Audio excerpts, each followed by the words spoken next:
Hello दोस्तों, नमस्ते, जय माता दी। मैं अपने चैनल सोना मोदी लोकगीत में आउदी लोकगीत दोनों पे आप लोग का स्वागत करती हूँ। छोटा सा बहुत ही प्यारा नाटक गीत लेके आई हूँ, आप लोग सुनिएगा, पुलाज करिएगा, कमेंट बॉक्स में ज़रूर बताइएगा।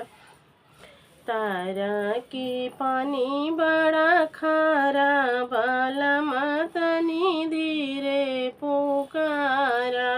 तारा के पानी बड़ा खारा, बालमा तनी धीरे पुकारा।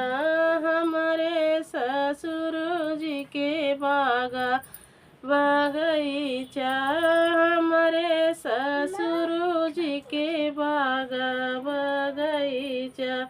मलिया लगाई 10-12, बालमा तनी धीरे पुकारा।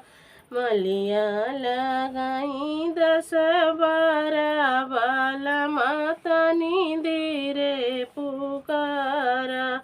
तारा के पानी बड़ा खारा, बालमा तनी धीरे पुकारा। तारा के पानी बड़ा खारा, बालमा तनी धीरे पुकारा।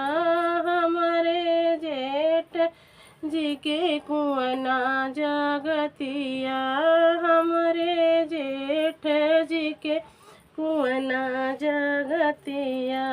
कहरा लगाई 10-12, बालमा तनी धीरे पुकारा। कहरा लगाई 10-12, बालमा तनी धीरे पुकारा। तारा के पानी बड़ा खारा, बालमा तनी धीरे पुकारा। तारा के पानी बड़ा खारा, बालमा तनी धीरे पुकारा।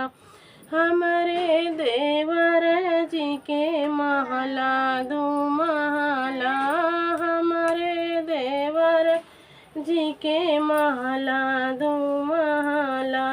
नौकर लगाई 10-12, बालमा तनी धीरे पुकारा। नौकर लगाई 10-12, बालमा तनी धीरे पुकारा। तारा के पानी बड़ा खारा, बालमा तनी धीरे पुकारा।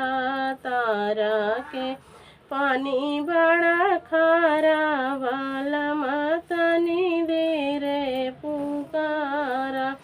हमारे ननद अबई बारी कुंवारी, हमारे ननद अबई बारी कुंवारी।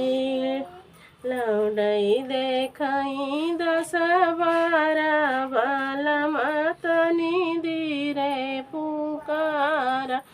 लौडई देखई 10-12, बालमा तनी धीरे पुकारा। तारा के पानी बड़ा खारा, बालमा तनी धीरे पुकारा। तारा के पानी बड़ा खारा,